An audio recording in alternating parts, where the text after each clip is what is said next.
The terrifying and incredible life story of King Firaun, a king who said, "O Bani Israel, I am your greatest creator, you must worship me alone." A king whose body has amazingly stayed untouched for 3,000 years. He could eat a young camel in one day, but he never got sick. But his strength began to poison him, the most cruel ruler of ancient Egypt. A king who went against Allah and his Prophet Musa, as the cursed king destroyed by Allah, the worst criminal of Jahannam. Firaun, once again we bring you a shocking story. Don't forget to subscribe to the channel and like the video to support us. You can suggest any story. We might turn it into a video for the channel. If you're ready, let's begin. Firaun is mentioned 74 times in the Quran, mostly in connection with oppression and arrogance. He ruled the entire land with the help of his loyal and hard-working servants. As the days passed, alongside the growing power of Misr, Egypt, he strengthened his reign significantly. With this unbelievable power, he imposed every decision upon the people without resistance, further inflaming his arrogance. According to the customs of that time, Firaun was seen as a deity, and worship in all temples was directed toward him. He himself began to believe in this falsehood. He thought of himself as a god worthy of worship and believed that he was the creator of everything. Oblivious to what awaited him, he continued his life oppressing people and indulging in pleasure. But there was one thing he had forgotten. Allah's judgment upon him was near, a judgment that would serve as a lesson for all of humanity.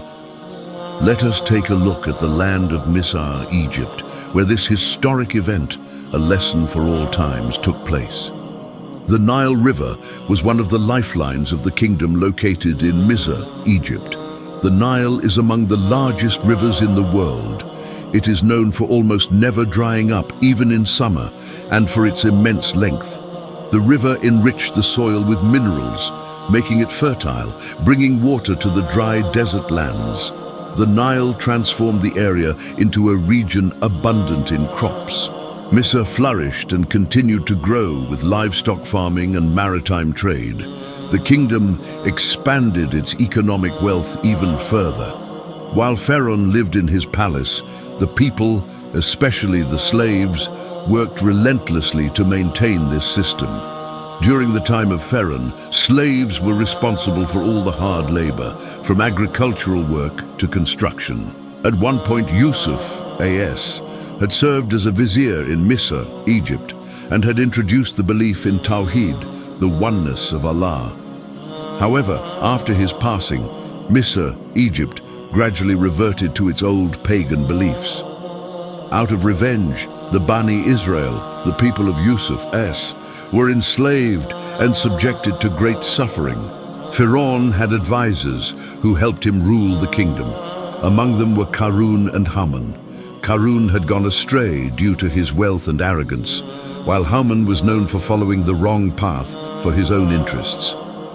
The rapid increase in the male population of Bani Israel due to frequent births encouraged Firaun to carry out a cruel plan. His advisors supported and emboldened him in this decision. Firaun feared that, in case of war, Bani Israel might gain power and overthrow his rule. This fear led him to order the killing of all newborn male infants. A dream deeply disturbed Firaun and pushed him toward this horrific decision. According to a narration from Abdullah ibn Abbas and Abdullah ibn Masud, Firaun dreamed of a fire rising from the direction of Quds, burning everything except Bani Israel. Upon waking, he consulted dream interpreters, fortune-tellers and sorcerers. They interpreted the dream as a warning that a child from Bani Israel would cause the downfall of his kingdom. As a result, Firaun ordered the mass execution of all newborn male children from Bani Israel. Musa, as, was a descendant of Yaqub, as, and was born in Misr. His father was Imran, and his brother was Harun, as. At birth, a radiant light shone from the blessed forehead of Musa, as. Witnessing this, the midwife who delivered him was struck with awe and admiration. Musa is the most frequently mentioned prophet in the Quran. His name appears in 34 surahs across 131 ayat and in 136 places. When considering indirect references to him, the number of verses reaches 502. Musa was a strong, powerful and large-built man. He had straight hair, a broad physique, and was known most for his noble character, purity and modesty. With Firaun's command, soldiers set out to carry out the execution orders. Musa's mother was helpless against the cruel men who sought to kill her newborn son. There was nothing she could do except turn to Allah with a sincere prayer. She knew that only Allah could save her and her child from this disaster. At that moment, Allah inspired her with divine guidance, which is described in the Quran as follows: "Nurse him, but if you fear for his safety, cast him into the river. Do not be afraid or sad, for we will return him to you and make him one of our prophets." With this inspiration, the heart of Musa's mother was filled with peace. She fed her child one last time as the soldiers approached their home. Without hesitation, she placed her beloved son in a small cradle and set it afloat on the Nile, completely trusting in Allah. Allah would honor her trust with a beautiful reward. She would not only be reunited with her son, but also become the mother of a prophet. Meanwhile, Musa's sister secretly followed the floating cradle as it drifted down the river. The small cradle, carried by the currents, reached the front of Firaun's palace. As the cradle floated down the river, our mother Asiya, the wife of Firaun, noticed it. She was a woman of deep faith who endured immense suffering under the tyranny of Firaun. Asiya is one of the 4 most virtuous women of Jannah. When she approached the cradle and lifted the cover, she was astonished. Inside lay a beautiful baby with a radiant face, unaware of everything happening around him. At that moment, her heart filled with peace and love. The child was so endearing that it felt as if his love traveled straight into her heart. With her noble character and wisdom, she immediately went to her husband Firaun. She told him that she loved this child and asked him not to harm him. This moment is described in the Quran as follows. Firaun's wife said, "He will be a comfort to my eyes and yours. Do not kill him. Perhaps he will benefit us, or we may adopt him as our son." But they did not realize what was to come.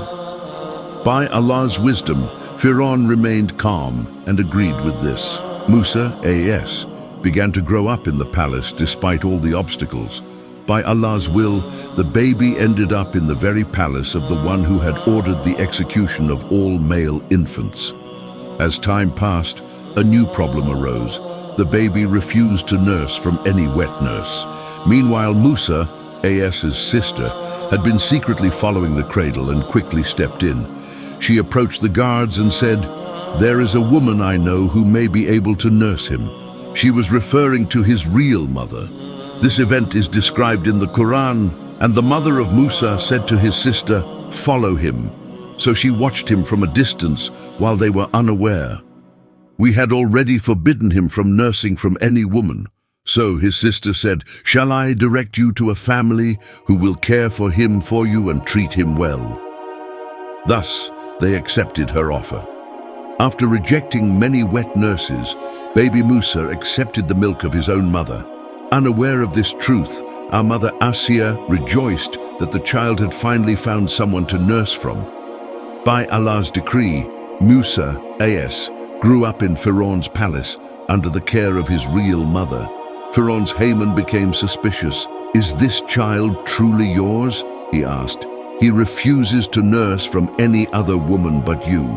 To dispel doubt, Musa's mother cleverly responded, "For some reason all children love me and I love them." Her words convinced Haman, and she was even given a salary in gold for nursing the child. This was one of Allah's great blessings. Allah describes this moment in the Quran. Had we not strengthened the heart of his mother, she would have revealed the secret. but we did so that she would be among those who believe in our promise. One day, while growing up in the palace, an extraordinary event occurred. Firaun held baby Musa in his arms, but suddenly Musa pulled on Firaun's beard and slapped him. Firaun was shocked and frightened. "This is the enemy I've been waiting for," he exclaimed. Even as a child, Musa A.S. unsettled Firaun. Our mother Asya immediately intervened and said, "He is just a child.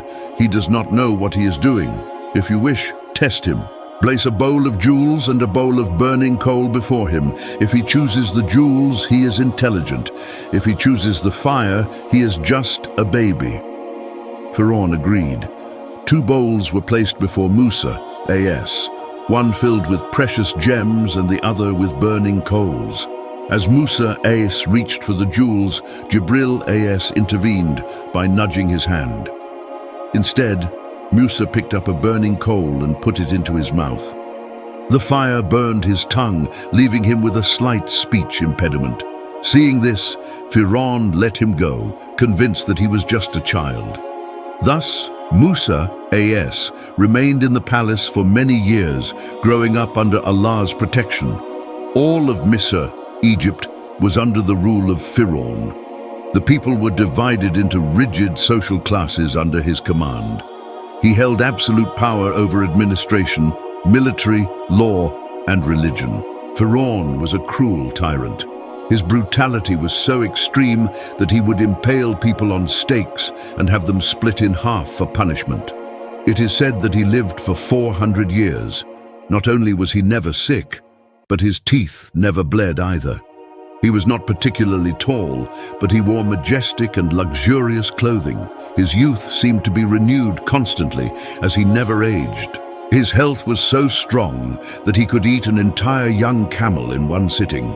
Due to his unique digestion, he only needed to relieve himself once every 40 days. In the Quran, the title Firaun refers specifically to the king of Misr during the time of Musa A.S.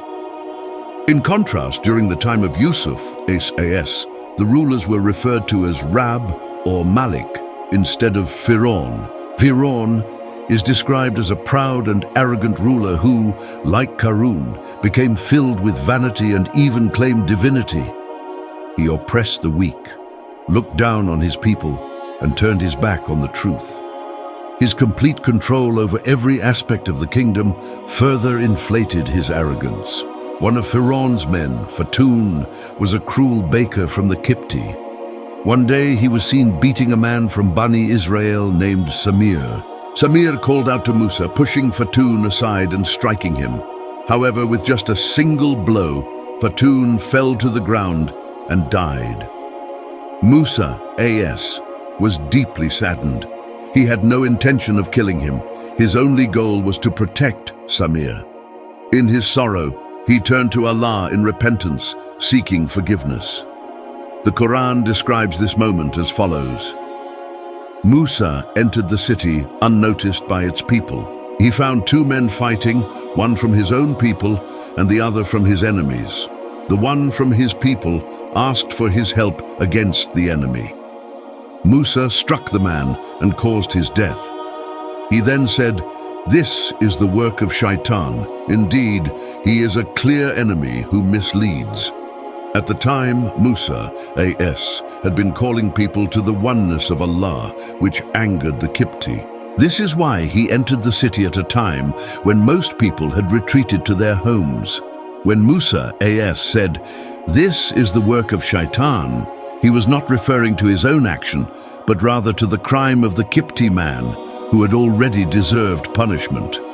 Still, since he had not been commanded by Allah to kill him, he repented for his unintended action. "Oh my Rab, I have wronged myself. Forgive me." Allah forgave him, for he is the most forgiving, the most merciful. Musa A.S. then made a promise. "By the favor my Rab has granted me, I will never support criminals or those who lead others to sin." The Kipti then complained to Firaun, demanding that the murderer of Firaun be found. Firaun asked for witnesses, but no one could present any. Failing to identify the killer, Firaun left the city. However, the next day, Musa, AS, saw the same man, Samir, fighting with another Kipti. Again, Samir asked Musa for help. Musa, feeling uneasy, said, "You are truly a troublemaker." As Musa moved to separate them, the Kipti man suddenly shouted, "Oh Musa, are you going to kill me as you killed someone yesterday? It seems you want to be a tyrant, not someone who brings peace." The news quickly spread, and one of Firaun's advisors secretly warned Musa, as the Quran describes. Then a man came running from the farthest part of the city saying, "Oh Musa, the leaders are planning to kill you. Leave immediately. I am truly advising you for your own good." Musa, AS, escaped the city praying, "Oh my Rab, save me from the wrongdoing people." Musa, AS's actions demonstrate the true meaning of tawakkul, trust in Allah, consulting and seeking advice, making a firm decision, taking necessary precautions, leaving the final outcome to Allah, praying with sincerity, and accepting Allah's decree. According to Fakhruddin al-Razi, Musa, AS, never intended to kill the Kipti. Furthermore, since the Kipti was a polytheist, the concept of qisas, equal retribution, did not apply to him in the same way. Additionally, since the incident happened by mistake, qisas was not required. Musa, AS, grew into a young man known for his honesty and noble character, leaving a strong impression on those around him. Meanwhile, his people were suffering under severe oppression. Allah chose Musa, AS, as a prophet to free Bani Israel from slavery. He was commanded to go to Firaun and invite the arrogant ruler, who claimed to be a god, to bow before the Rab of the heavens and the earth. Despite the difficulty of this mission, Allah made it easier for him. He sent Musa's brother, Harun, AS, to assist him. Together they went to Firaun. Upon seeing him, Firaun asked mockingly, "Who are you?" Musa, AS, replied, "I am the messenger of the Rab of all worlds." Firaun was shocked. Instead of listening, he reminded Musa of the favors he had done for him in the past, accusing him angrily, "Did we not raise you as a child and care for you? Did you not live among us for many years? Then you committed that crime. You killed a man. You are an ungrateful person." The Quran describes their conversation. "Remember when your Rab called upon Musa, 'Go to the wrongdoers, to the people of Firaun. Will they not stop their oppression?' Musa expressed his fears. "Oh my Rab, I fear they will call me a liar. My chest tightens and my tongue does not flow easily, so appoint Harun as a messenger alongside me. Also, I am wanted for a crime among them. I fear they will kill me." Allah reassured him, "No, it will not happen. Both of you go with our signs. We are with you, hearing everything. Go to Firaun and say, 'We are the messengers of the Rab of all worlds. Let Bani Israel go with us.'" Firaun continued questioning him, bringing up the past. "Did we not raise you in our care as a child? Did you not live with us for many years and then you killed a man? You are truly ungrateful." Musa, AS, replied, "I did not kill him intentionally. It was unintentional, and I did not know the consequences of my action. When I feared for my life, I fled from you. Later, my Rab blessed me with wisdom and made me one of his prophets.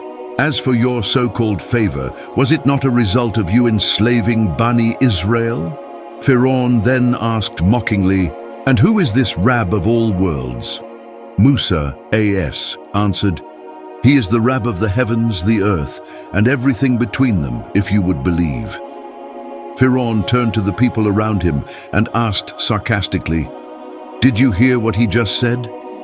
Musa, AS, continued, "He is your Rab and the Rab of your forefathers." Firaun dismissed him as insane. "Your so-called messenger is surely mad." Musa, AS, did not stop. "He is the Rab of the East, the West, and everything between them, if only you would use your intellect." At this, Firaun's anger boiled over. "If you take any god besides me, I will throw you into prison." Musa AS replied, "Even if I bring you clear proof." Firaun challenged him, "Then bring it, if you are truthful." At that moment, Musa AS cast his staff upon the ground. It suddenly turned into a living serpent. Then he drew his hand from his cloak, and it shone with a dazzling white light for all to see. Firaun devised a cunning plan in an attempt to humiliate Musa AS before a massive crowd. He believed that by using his magicians, he could defeat Musa AS and prove his so-called divinity. To prepare for this, Firaun made an announcement throughout Misr, Egypt, and summoned the most skilled sorcerers he could find. 70 of the greatest magicians from across the world were gathered in Misr, Egypt. Before the big event, the chief magician ordered his men to observe Musa AS to gather information about him. As they watched, they saw something extraordinary. Musa AS was sleeping, yet his staff was moving on its own, as if standing guard. This sight shocked the magicians, and they quickly reported it to their chief. Upon hearing this, the chief magician turned pale with fear. A magician's staff cannot move while he sleeps. Magic does not work when the sorcerer is unconscious. Be careful, this man may not be a magician at all. The magicians began to doubt their chances of victory, yet their ambition to win Firaun's favor led them to proceed with the challenge, despite knowing deep down that they could not defeat Musa AS. The great challenge begins. The much-anticipated day of the great confrontation arrived. Firaun gathered hundreds of thousands of people in a vast open space. The magicians stood ready, holding their ropes, staffs, and magical tools. Firaun commanded them, "Begin, defeat Musa." The magicians threw their ropes and staffs onto the ground, and suddenly they appeared to transform into slithering serpents. Seeing this, Firaun was overjoyed. For a moment, Musa AS felt uneasy at the sight of the moving objects, but then Allah strengthened his heart and commanded him, "Throw down what is in your right hand." Musa AS obeyed. As soon as he cast his staff onto the ground, it transformed into a mighty serpent so massive that it covered the entire field. It devoured everything the magicians had created. The entire arena fell into silence. Firaun was horrified, while the magicians were overwhelmed with shock. They immediately recognized that what they had just witnessed was not magic. It was a divine miracle from Allah. They fell to their knees and cried out together, "We believe in the Rab of Musa and Harun." Firaun's wrath. Firaun was enraged at what had just happened. "How dare you believe in him without my permission?" he roared. In his fury, he threatened them. "I will cut off your hands and feet on opposite sides, then I will crucify all of you." Yet the magicians did not waver. They stood firm in their faith and fearlessly responded, "You are only punishing us because we believed in our Rab when the truth came to us. O our Rab, pour patience upon us and take our souls as believers." Thus they embraced martyrdom, sacrificing their lives for their faith. Firaun's tyranny grows. Seeing that his threats had failed, Firaun turned to his officials. They asked him, "Will you allow Musa and his people to cause disorder in the land? Will you let them abandon you and your gods?" Firaun reassured them, "Do not worry. We will kill all their sons and keep their daughters alive to serve us. We are far stronger than them and will crush them under our rule." Hearing this, Bani Israel complained to Musa AS, "We were oppressed before you came, and we are still being tortured now." Musa AS comforted them, "Perhaps your Rab will soon destroy your enemies and make you rulers of the land. Then he will see how you act." Regardless of what Firaun plotted, Allah's decree was certain. Even though most of Bani Israel feared Firaun's cruelty, a small group of them sincerely believed in Musa AS. This was because Firaun was a ruthless tyrant who ruled with terror and oppression. Musa AS urged his people, "O my people, if you truly believe in Allah and submit to Him, then place your trust in Him alone." They responded, "We trust only in Allah. O our Rabb, do not let us fall under the oppression of these wrongdoers. Save us through your mercy from these disbelievers." Allah's command to Musa, AS. Allah revealed a command to Musa and Harun, AS. "Prepare homes for your people in Misr. Make your homes places of worship and establish your prayers. Give glad tidings to the believers." Musa, AS, then made a powerful dua, saying, "O my Rabb, you have given Firaun and his people wealth and splendor in this worldly life. Is this so they can lead people astray from your path? O my Rabb, take away their wealth and harden their hearts so they will not believe until they see the painful punishment." Allah answered, "Your prayers have been accepted, so remain steadfast and do not follow the ways of the ignorant." Firaun's stubbornness led to a series of devastating calamities that shook the very foundations of his empire. Due to his defiance against Allah's messenger, Firaun and his people suffered from years of drought and famine. Then Allah sent upon them a flood, locusts, pests, frogs, and blood as a punishment. This is clearly stated in the Quran. "So we sent upon them the flood, locusts, lice, frogs, and blood as distinct signs, but they remained arrogant and were a wicked people." Al-Araf 7:133. These punishments were terrifying and unlike anything they had ever seen before. For years, drought destroyed the lush green lands of Misr, Egypt. Then a massive storm approached. The Nile River had overflowed in the past, but this was no ordinary flood. The ground, having lost its ability to absorb water, failed to contain the heavy rains, causing massive floods. For days, the rain continued without stopping. No one could leave their homes, and the overflowing Nile wiped out houses, crops, and livestock. In desperation, Firaun's men went to Musa, AS, begging him, "Pray to your Rabb to remove this disaster from us, and we will believe in you."